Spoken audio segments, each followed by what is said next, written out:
Muito boa noite, meus amigos do canal Espírita da Associação do canal Espírita da Associação Espírita Bom Samaritano. Sejam bem-vindos a mais uma reunião para o estudo do Evangelho segundo o Espiritismo. Hoje nós estamos aqui recebendo mais uma vez, com muita satisfação, como sempre, o nosso querido amigo João Máximo. Boa noite, João, como vai você?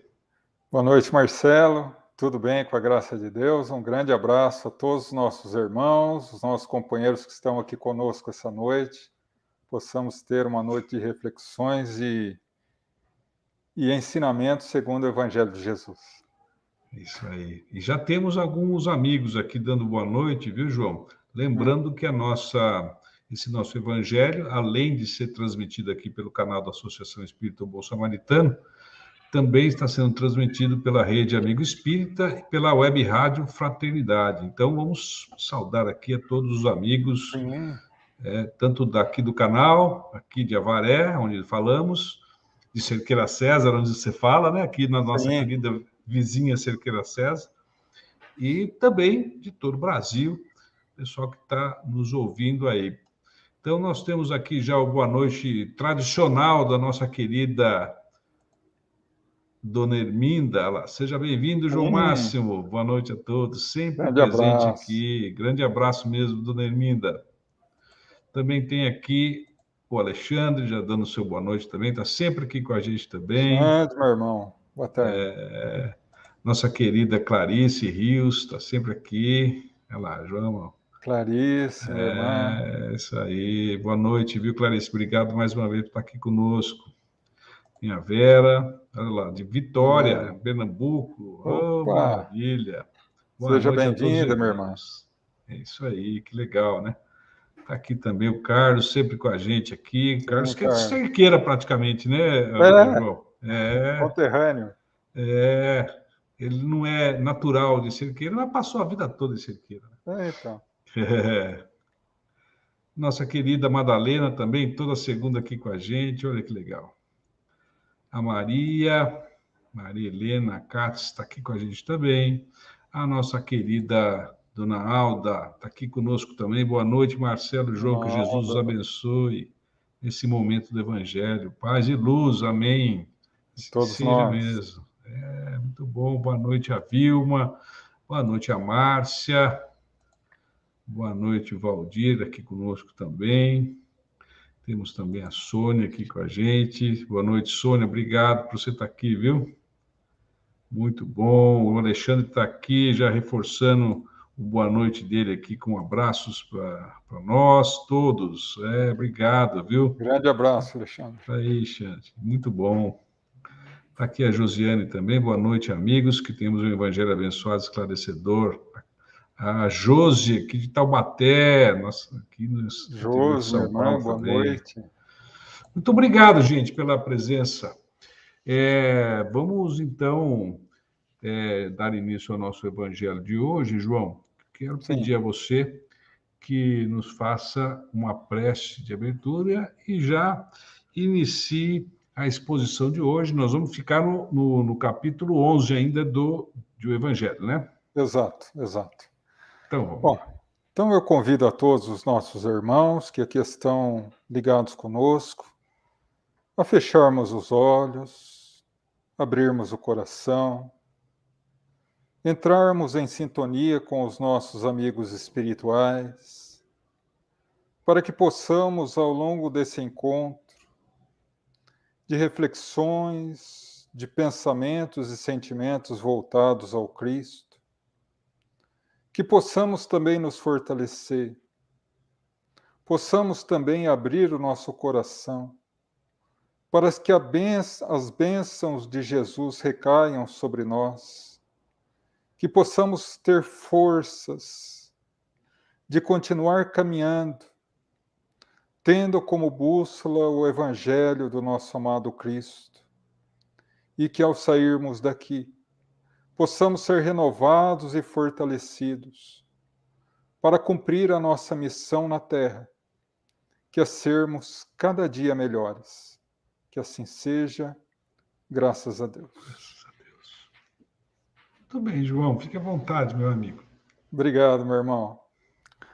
Bom, meus irmãos, uma abençoada noite a todos vocês. Eu gostaria hoje de fazer algumas reflexões com vocês, continuando o estudo em relação ao Evangelho segundo o Espiritismo. Estamos no capítulo 11, Amar ao próximo como a si mesmo se ama.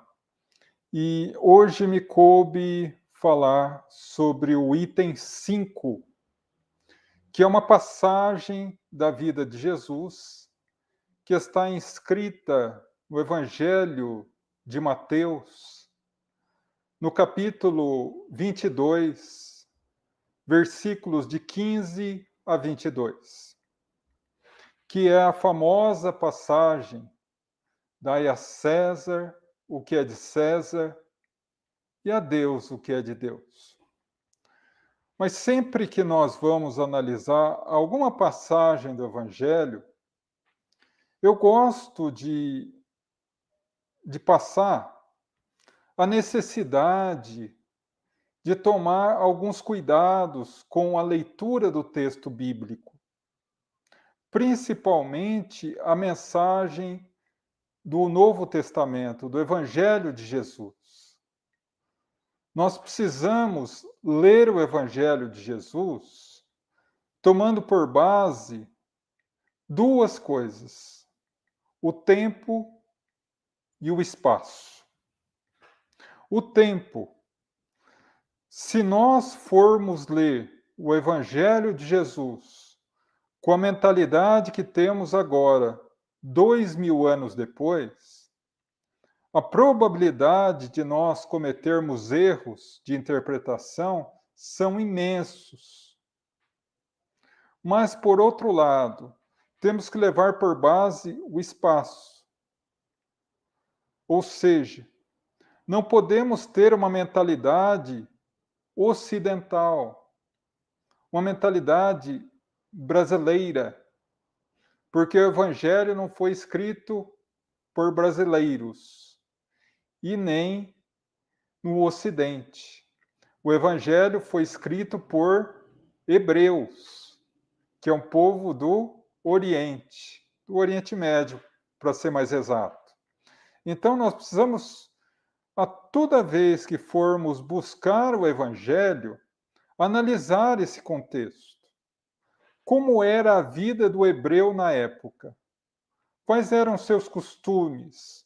Quais eram as suas crenças? Como ele vivia na sociedade que se apresentava da Palestina de 2000 anos atrás?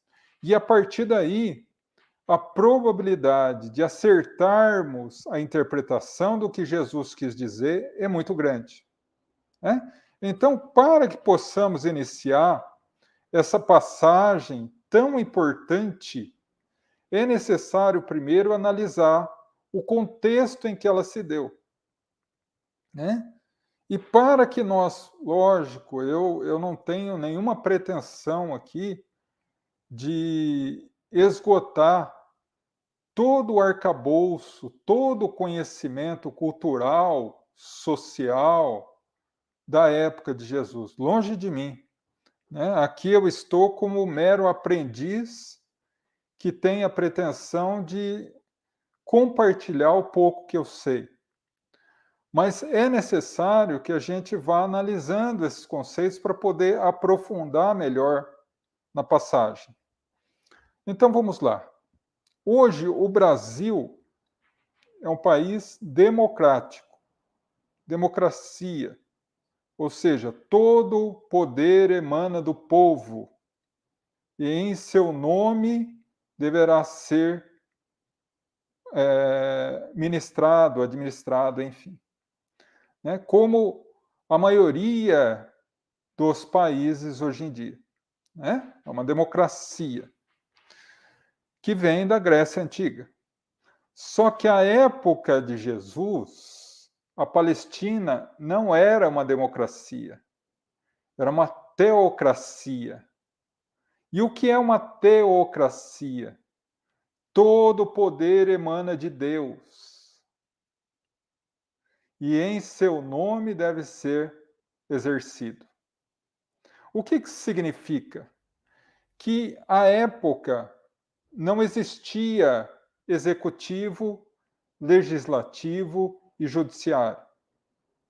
Não existia o administrador na figura de um presidente, de um legislador, um conjunto de leis que eram confeccionadas por uma casa de leis, e não havia o judiciário como existe hoje. Todos esses poderes eram unificados na lei divina, na lei religiosa. Então, a lei religiosa comandava o povo em duas vertentes.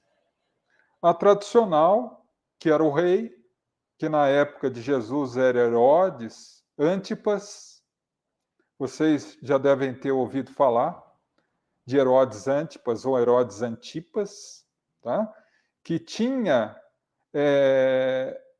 como função principal a administração do país, tá? Mas ele não podia fugir da lei divina, os 10 mandamentos da lei divina, e o que os profetas falavam.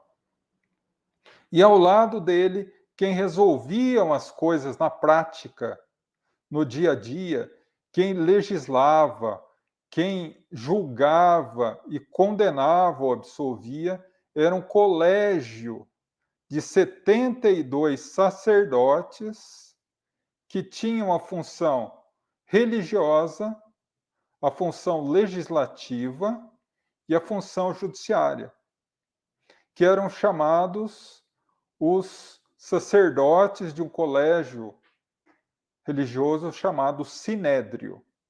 72. Então, qual era a lei que eles usavam? A lei que eles usavam era dividida em duas.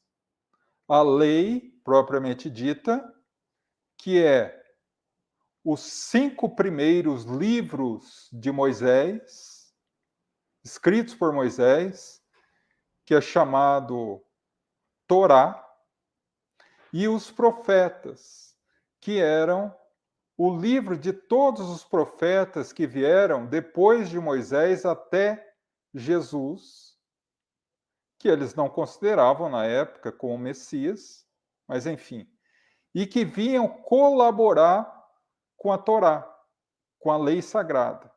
Então é muito comum, em muitas passagens do Evangelho, você ouvir, por exemplo, assim,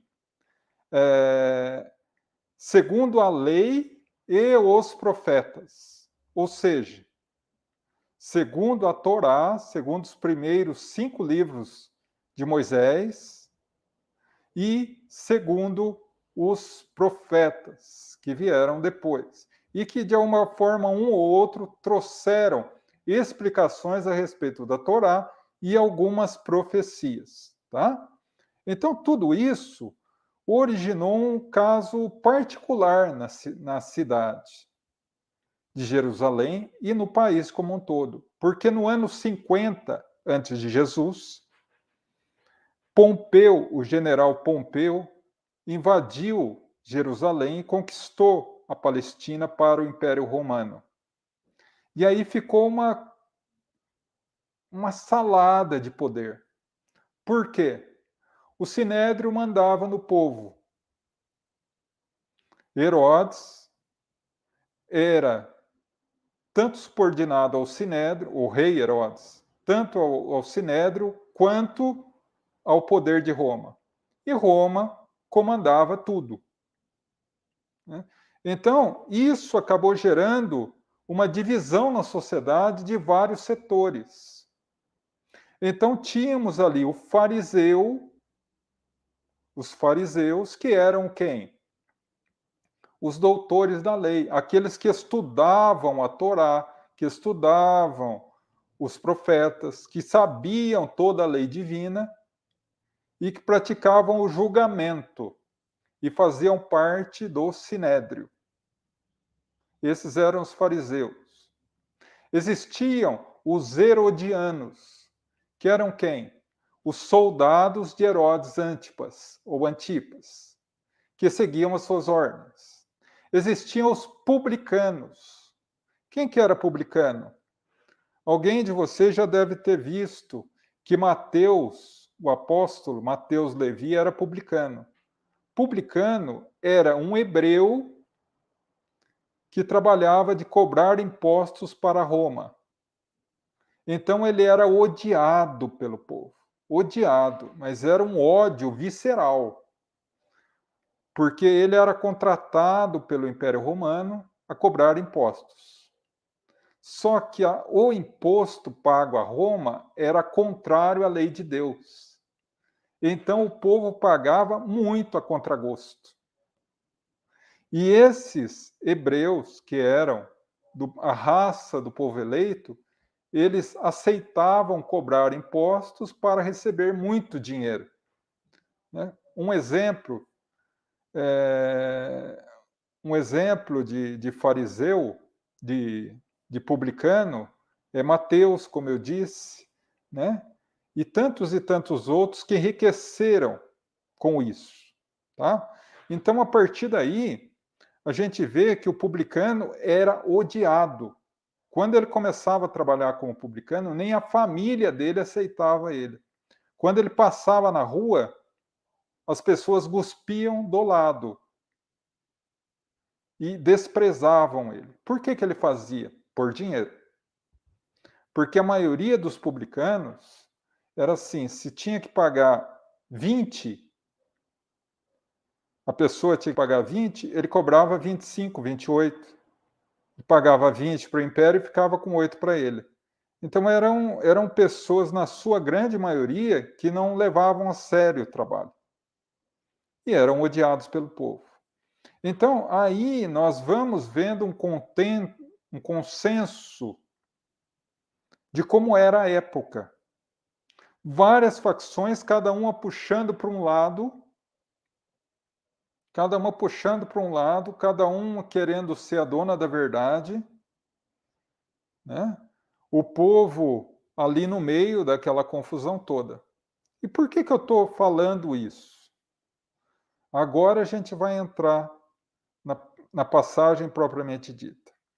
Sabendo que o imposto era uma coisa execrável, uma coisa suja, uma coisa indigna, porque era contrário à lei de Deus. Só que se eles não pagassem, eles eram mortos. Então eles tinham que pagar, porque Roma determinava isso. Mas a lei da Torá e dos profetas orientava que era errado. Então, para que vocês tenham a ideia desse contexto que a gente vai falar na parábola, na passagem agora, tá? Tudo isso para a gente entender. Então, vamos lá. Mateus, capítulo 22, versículos de 15 a 22. Tá? Vamos devagar, versículo a versículo. Bom, o versículo 15 diz o seguinte: os fariseus, quem eram os fariseus? Como eu disse, os doutores da lei, os membros do sinédrio, que eram, na sua grande maioria, grandes conhecedores da lei divina, só que nem todos praticavam aquilo que ensinavam. Tá?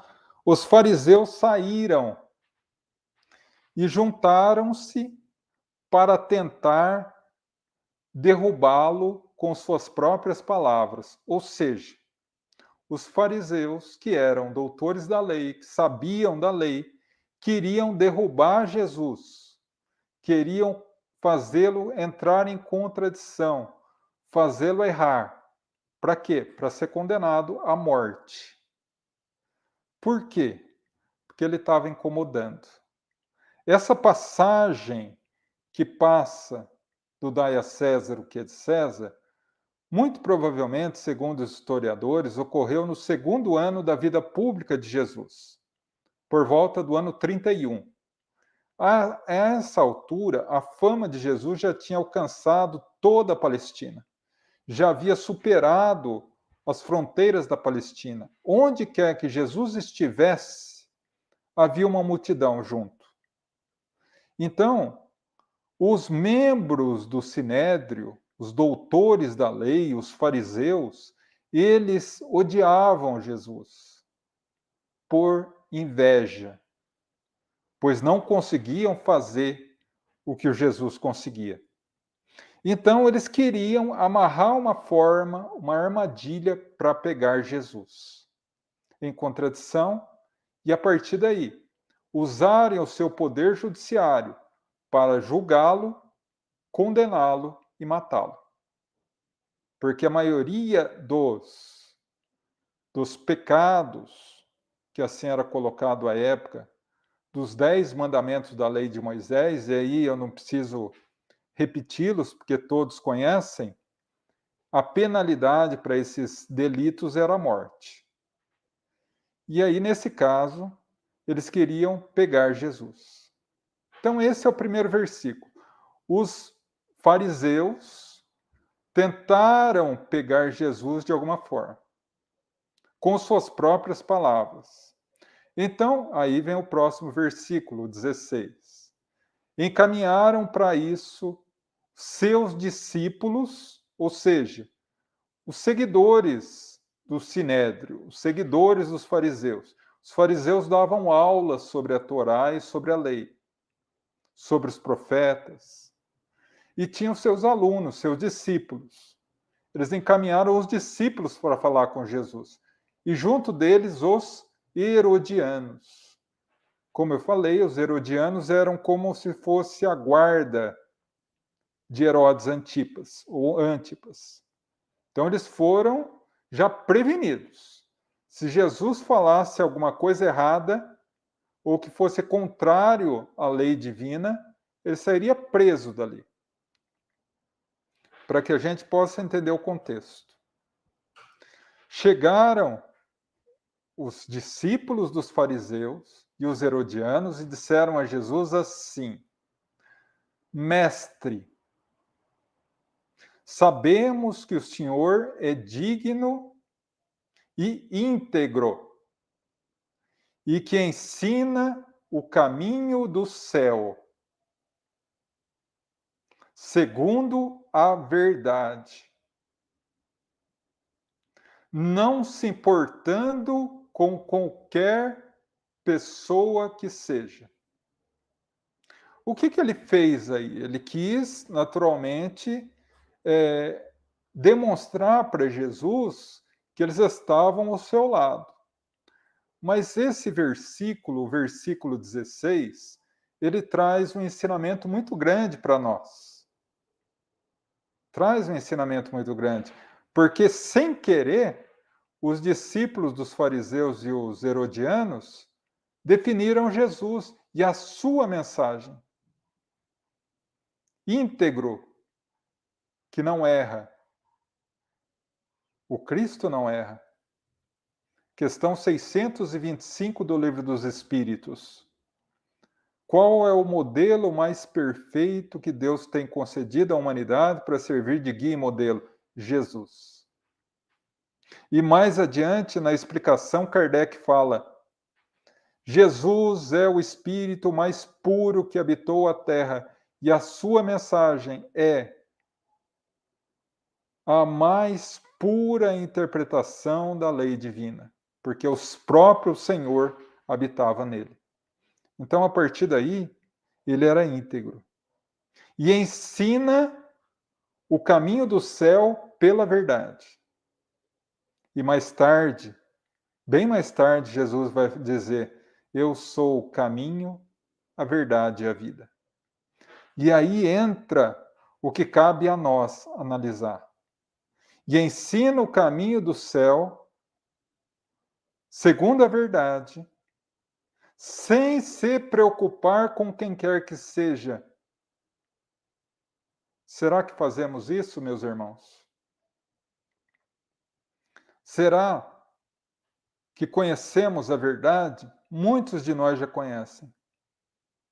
a verdade do Evangelho do Cristo, a verdade da caridade e da fraternidade, a gente já conhece.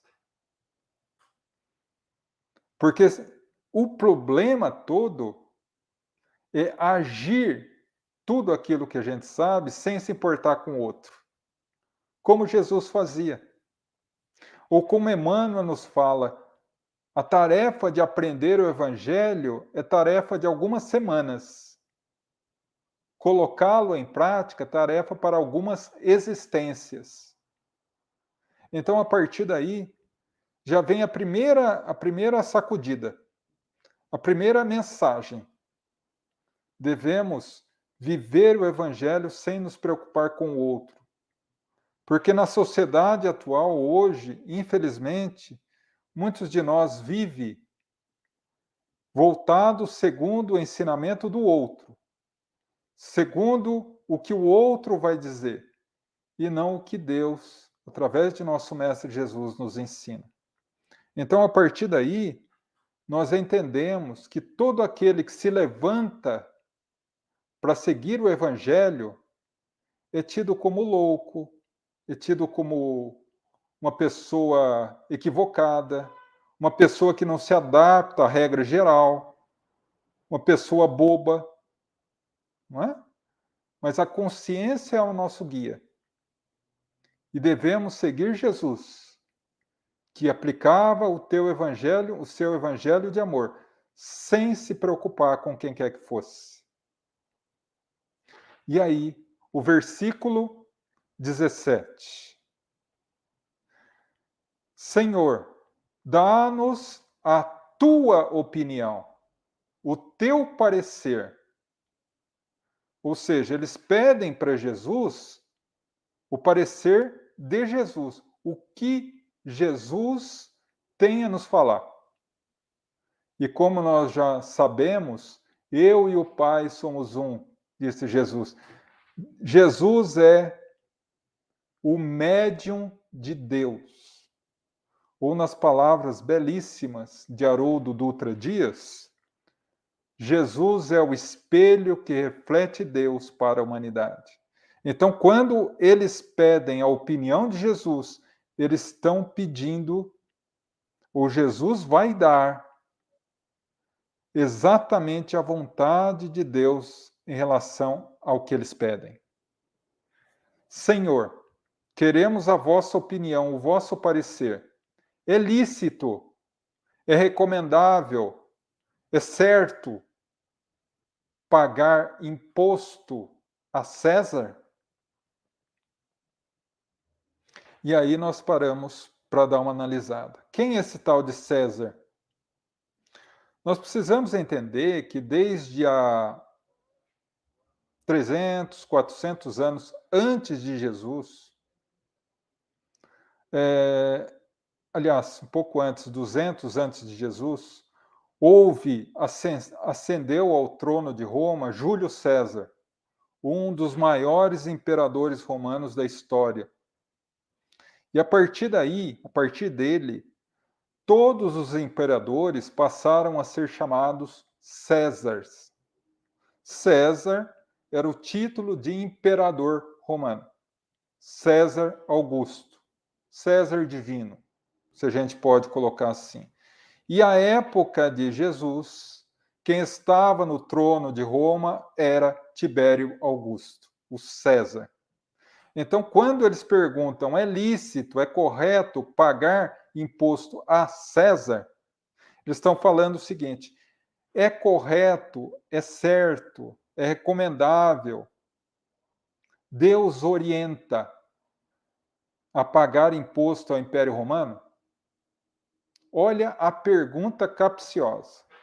Diante de todo esse contexto que nós vimos, se ele fala tem que pagar, ele estaria indo contra a Torá, os 5 primeiros livros de Moisés, e contra todos os profetas falaram antes dele.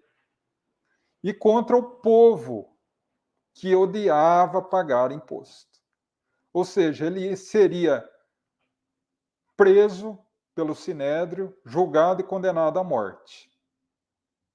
fora que toda a sua mensagem até ali seria totalmente desmoralizada diante do povo.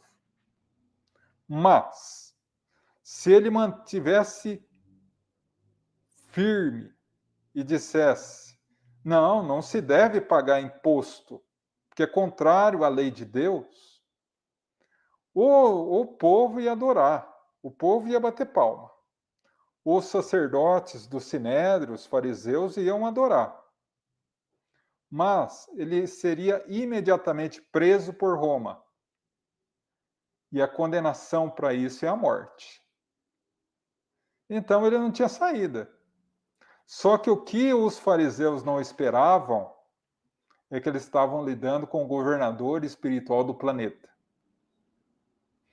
O próximo versículo diz o seguinte: Jesus, percebendo a malícia deles, esse jogo, essa armadilha, responde: hipócritas,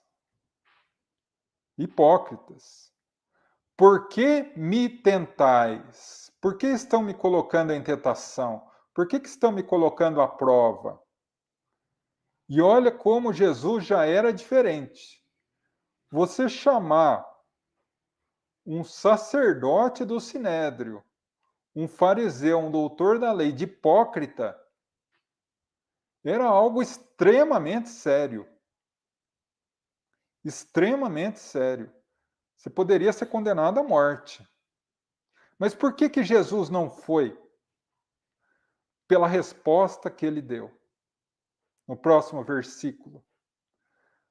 Mostra-me aqui a moeda utilizada para pagar o imposto a César. E lhe mostraram um denário. Parênteses novamente. O que é denário? Denário era uma moeda de prata que equivalia a 10 dinheiros. 10 asses. Asse era uma moeda de cobre ou de bronze que valia um dinheiro. Então, a cada 10 moedas de asses, tinha uma moeda de denário. Tá? Então, era a moeda mais utilizada para pagar o imposto. Era isso. Tá? Ele pega a moeda, levanta a moeda e diz o seguinte: de quem é essa imagem e essa inscrição? O denário era uma moeda romana. A moeda romana que valia ali, em toda a Palestina, se usava moeda romana. E toda moeda romana, inclusive o denário, tinha a imagem, o rosto do imperador Tibério Augusto e a inscrição Tibério Augusto, imperador de Roma. E aí Jesus pergunta: de quem é essa imagem e inscrição? E aí os fariseus, os herodianos, o povo ali todo disse: olha, é de César. O senhor não sabe que é de César? É de César. Mateus não fala isso no Evangelho, né? O senhor não sabe que é. Mas muito provavelmente saiu isso, né, gente? É de César. Pois então, dê a César o que é de César, e a Deus o que é de Deus. Diante disso, os fariseus que estavam ao longe observando, os seus seguidores, os seus discípulos e os herodianos, ouvindo ele falar isso, se espantaram, se abismaram e saíram, sem ter coragem de prender Jesus. Por quê? Porque ninguém esperava isso. E era verdade. Com essa resposta, ele não estava indo contra a lei de Deus e nem contra a lei de Roma. Dai a César o que é de César e a Deus o que é de Deus. Mas como nós interpretamos errado, mais uma vez, né? Então, como nós sabemos desse contexto todo, da dificuldade que era para o povo hebreu aceitar o pagamento de impostos, e Jesus fala isso, nós precisamos entender um conceito muito importante. Porque ao falar dai a César o que é de César e a Deus o que é de Deus, ele não estava só falando que é necessário pagar o imposto para César com a moeda de César e pagar o imposto a Deus com a moeda de Deus. Não estava falando só isso. Estava dando um recado não só para aquelas pessoas que estavam ali, mas para toda a humanidade. Para eu e você que está aí do outro lado. Para todos nós. Para que possamos entender das nossas obrigações para com Deus e para as nossas obrigações para com a sociedade humana. Porque todos nós, quando encarnamos na Terra, continuamos sendo espíritos, filhos de Deus. No entanto, estamos provisoriamente na condição humana.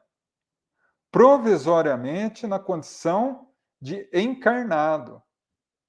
E tanto é que temos as nossas responsabilidades como encarnado.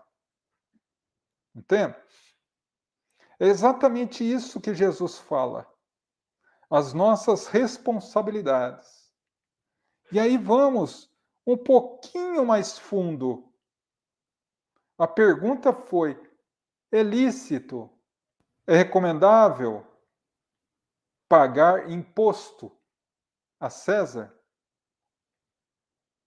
Se a gente for procurar a função principal, lógico que o imposto tem várias funções, mas a função principal, primordial, essencial do imposto é retornar em benefício da sociedade. O que os estudiosos chamam de função social do imposto ou do tributo, né? Então, qual a função principal do imposto? Reverter em benefício da sociedade, da coletividade. Então, diante disso, Jesus nos manda pagar o imposto devido a César e o imposto devido a Deus, dando a César o que é de César e a Deus o que é de Deus. Como nós pagamos a César? Como nós pagamos na nossa condição humana, na nossa condição social, como cidadão? Como eu pago bem os meus impostos para que eu seja um cidadão de bem? Simplesmente pagando meu imposto de renda todo ano, pagando IPVA no começo do ano, pagando IPTU, pagando. E aí vamos parar por aí, porque se eu for falar todos os impostos que a gente paga, a gente não sairia daqui hoje. Mas é só isso? Ou é mais? Será que Jesus estava pensando em impostos propriamente ditos, quando falou dai a César o que é de César? Ou ele estava vinculando a responsabilidade de ser um cidadão íntegro, um cidadão indigno, um cidadão que realmente reflita nas suas ações, como encarnado, a sua essência divina? Nossa, João, mas é muito complicado isso. É muito simples. É muito simples. É só fazer o que ele recomendou. E o que ele recomendou?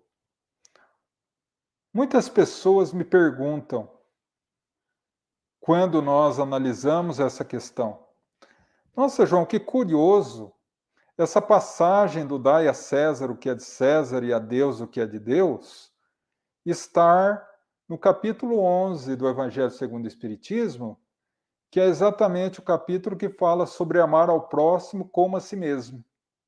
Curioso, né? Uma vez que essa passagem não tem nada a ver com isso. Será? Lembra que eu falei que essa passagem está em Mateus, no capítulo 22, versículo de 15 a 22? Pois bem, passado isso, passada essa situação, lá no capítulo 22 ainda de Mateus, Mateus revela uma outra situação que vem complementar essa passagem.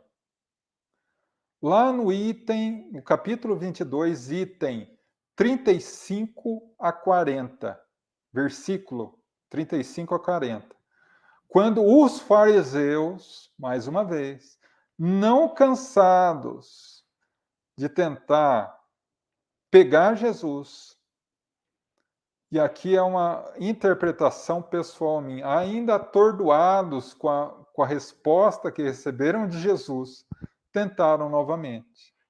Quando perguntaram a ele, mestre, qual o maior mandamento da lei? E Jesus fala, qual o maior mandamento da lei? Lembrando, mais um parênteses rápido, a lei para os hebreus era a Torá, os 5 primeiros livros de Moisés. Os profetas eram todas as orientações que vinham depois. Senhor, mestre, qual é o maior mandamento da lei? O maior mandamento da Torá, o maior mandamento divino, amar a Deus de todo o vosso coração, de toda a vossa alma, de todo o vosso entendimento. Jesus podia ter parado aí? Podia. Só que ele não parou, meus irmãos. E veio o versículo 39. E o segundo, que é muito semelhante a ele, amarás o teu próximo como a si mesmo se ama. Então, quando Jesus orienta a pagar o tributo, a pagar o imposto, a pagar algo que vai reverter em benefício da sociedade inteira, ele está falando do amar a Deus sobre todas as coisas e ao próximo como a si mesmo. Porque não há como você demonstrar amor ao próximo se você não for digno nas suas atitudes. E não tem como você pagar o tributo a César, pagar as suas responsabilidades como ser encarnado digno e íntegro do ponto de vista moral, se você não se esforçar por amar o seu irmão. Não tem como. Então, a partir daí, o que nós tiramos desse entendimento?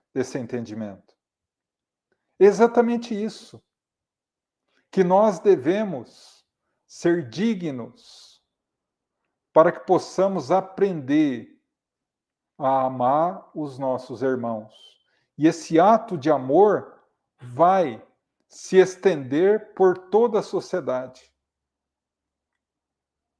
Lembram-se da segunda carta de Pedro, o apóstolo, no capítulo 1, versículo 8, quando ele fala o seguinte: só o amor cobre a vastidão de pecados do mundo. Só o amor. O meu amor cobre. O seu amor cobre. O nosso amor cobre. Quando eu amo, quando eu pratico o bem, quando eu faço a caridade, eu estou movimentando as energias da sociedade inteira. Eu estou fazendo a minha parte para a revolução da humanidade. E quem de nós não quer? Todos nós queremos um mundo de regeneração, mas quantos estão dispostos a pagar o tributo para que ele venha o quanto antes? Quem fará o mundo de regeneração, meus irmãos, seremos nós. E a partir daí a gente compreende a nossa responsabilidade. Mas, João, eu não consigo amar os meus irmãos. Como? E aí Jesus responde, porque perguntaram, mas Senhor, como eu amo o meu próximo? Jesus responde, fazei aos outros que gostaríamos que os outros te fizessem, e não fazer aos outros o que não gostaria de receber. Se nós fizéssemos isso, essa fórmula simples, o planeta Terra já não seria nem de regeneração, já seria mundo ditoso ou feliz. Agora, aí entra a nossa responsabilidade de pagar o tributo a Deus. Dar a Deus o que é de Deus. Ou seja, se paga o tributo de César com as responsabilidades materiais, sendo um bom profissional, seja a área que você atue, seja um bom membro da sociedade, nos seus negócios, nos seus compromissos materiais, sempre levando consigo a marca íntima do tributo, ou seja, da tua contribuição para um mundo melhor, sendo digno em todas as suas responsabilidades materiais. E como eu pago a Deus o que é de Deus? Através do dinheiro material? Não. Porque, abrindo apenas um parênteses aqui, e aí voltamos àquele versículo quando Jesus fala, de quem é essa inscrição e essa imagem? De César.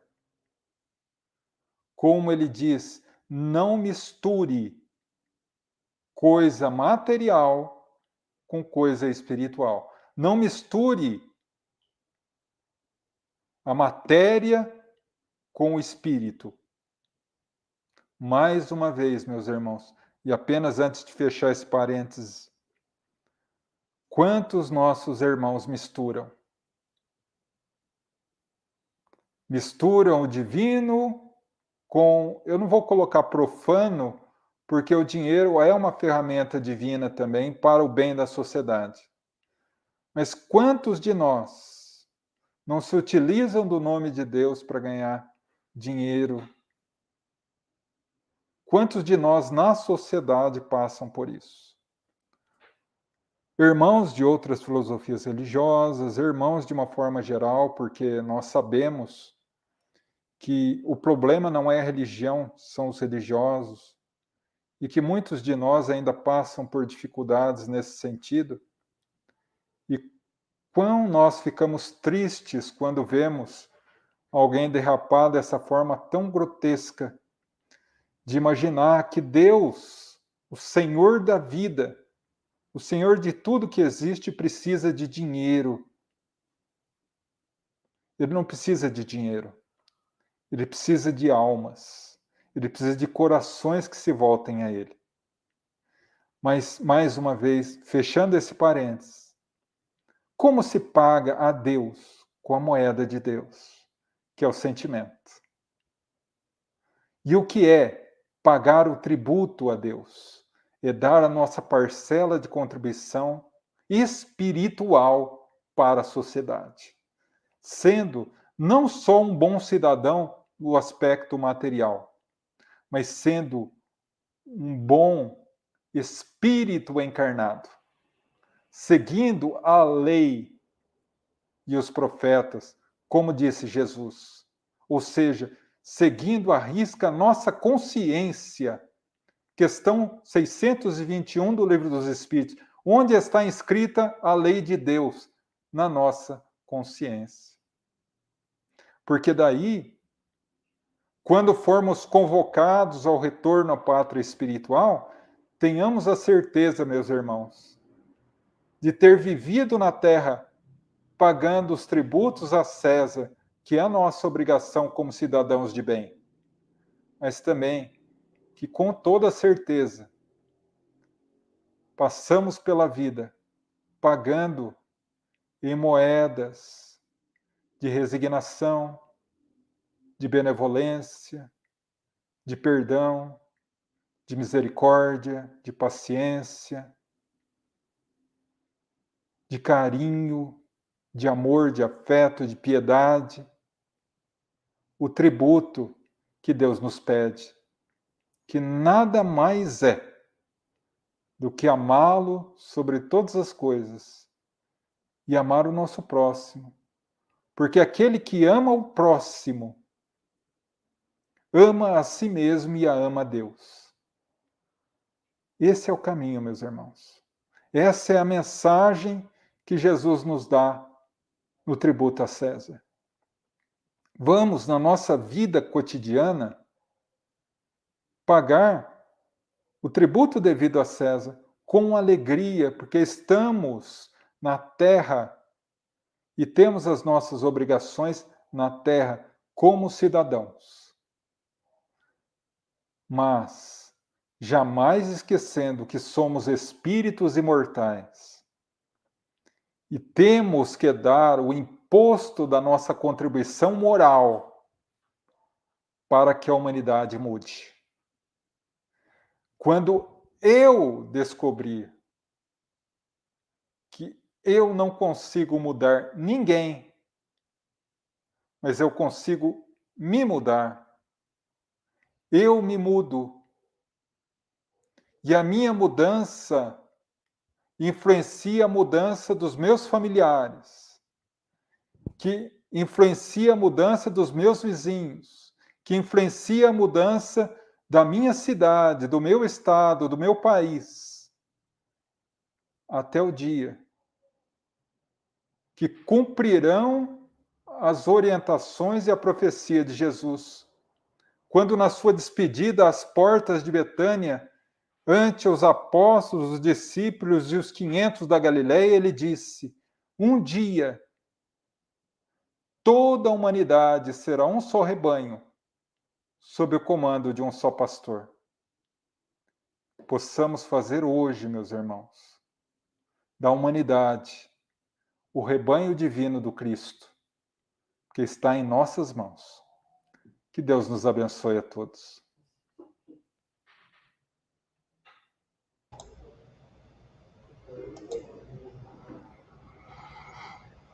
Quanta lição, não, João? Essa passagem é muito significativa, né? É, maravilhosa. Muito bom. É isso, meus queridos. Vamos ver se tem algum comentário aqui. Hoje a coisa está meio calma, só cumprimentos. O Barão do Café aqui está dando boa noite também. A Miquelânia também, boa noite. O Jorge Miyashiro também. Reginaldo. A Miquelânia comenta aqui, seguir as leis divinas também. Mas ela não entendi o que ela quis dizer aqui, João. Muito bem, queridos. Eu acabei não falando, coloquei só o recadinho aí na legenda para vocês, mas a nossa caixinha de oração virtual está em pleno funcionamento. Fiquem à vontade para fazer uso dela. Está aqui na descrição do vídeo, aqui embaixo, né, um pouquinho abaixo aí dessa nossa telinha aqui, onde vocês estão nos vendo, você vai encontrar um link aí de um formulário para preenchimento, tá? Então, preencham os dados da pessoa necessitada, seja ela encarnada, seja ela desencarnada, e um grupo de amigos de bom coração, que se reúne periodicamente, fará vibrações, para orações em benefício desses nossos irmãos que necessitam, seja em razão das dificuldades da encarnação, seja porque desencarnou, fiquem à vontade, viu? É isso. João, quer fazer para nós agora aqui a dona Teca, está sempre aqui conosco, aqui também está agradecendo aqui, viu, João? A Teca, Teca, minha gratidão, irmã. Sérgio, está sempre aqui conosco. O Barão do Café, cara, olha só, boa noite, Opa. João Máximo, boa noite, senhor Eduardo e todos, Roberto Barros, aqui da Prata Agreste de Pernambuco. Opa, meu irmão. Maravilha. Seja bem-vindo. Muito bom, né? A nossa querida amiga Michelânia Rufino está perguntando se esse evangelho é toda segunda. Sim, querida Michelânia ou Michelânia, toda segunda às 19 horas aqui no canal do Samaritano, mas você também consegue acessar pela rede Amigo Espírita TV e também pela web Rádio Fraternidade, toda segunda às 19 horas, aqui no canal da Associação Espírita O Bom Samaritano de Avaré. Só lembrando também que às quintas-feiras há estudo aqui no canal, mas para obras do André Luiz, né? Então, aqueles que quiserem acompanhar aí as obras de André Luiz, atualmente eles estão estudando Ação e Reação, sempre às quintas-feiras, das 19 às 20 horas, aqui nesse mesmo canal, tá bom, gente? Muito bem, a dona Alda também agradecendo aqui. E com isso, meu querido João, o Valdir também agradecendo. Muito obrigado você, viu, Valdir? Está agradecendo aqui, João, pelas esclarecedoras explanações, né? Valdir, um abraço. Mas nós que agradecemos sua presença, viu, Valdir? Obrigado, João, a dona Alda dizendo linda a sua explicação do Evangelho, gratidão sempre. Gratidão, dona Alda. Muito bem, meus amigos, vou pedir então para o João fazer uma prece para a gente encerrar o nosso Evangelho de hoje e termos uma segunda-feira, final de noite tranquilo, cheio de paz e boas energias, né, João? Vamos lá? Exato, vamos. Bom, meus irmãos, eu convido novamente a fecharmos os olhos, abrirmos o coração, rogando aos nossos amigos espirituais que aqui estão conosco, a nosso Mestre Jesus, que nos fortaleça nas nossas batalhas diárias, que nos auxilie a ter forças de começarmos a colocar em prática essas nossas reflexões da noite, que possamos seguir ao longo desta semana com as oportunidades abençoadas de renovação, para que possamos comprovar a nós próprios a fortaleza que temos diante de Jesus. E a partir daí, sermos dignos de sermos chamados servos do Cristo. Que assim seja, graças a Deus. Graças a Deus. É isso, meus amigos. Vamos ficando por aqui. Uma grande alegria. Nós recebemos aqui hoje o João, né, João? Muito obrigado mais uma vez. Eu que agradeço, Marcelo. Agradeço também a todos os nossos irmãos que estão aí conectados conosco. Minha gratidão e meu desejo de uma abençoada noite, uma semana de muita paz e muita luz a todos. E assim será, se Deus quiser. Pessoal, grande beijo para vocês. Fiquem com Deus. Boa noite de segunda-feira. Ótima semana a todos. Na próxima segunda, a gente se encontra aqui às 19 horas, tá ok? Fiquem com Deus. Beijo para vocês. Até mais.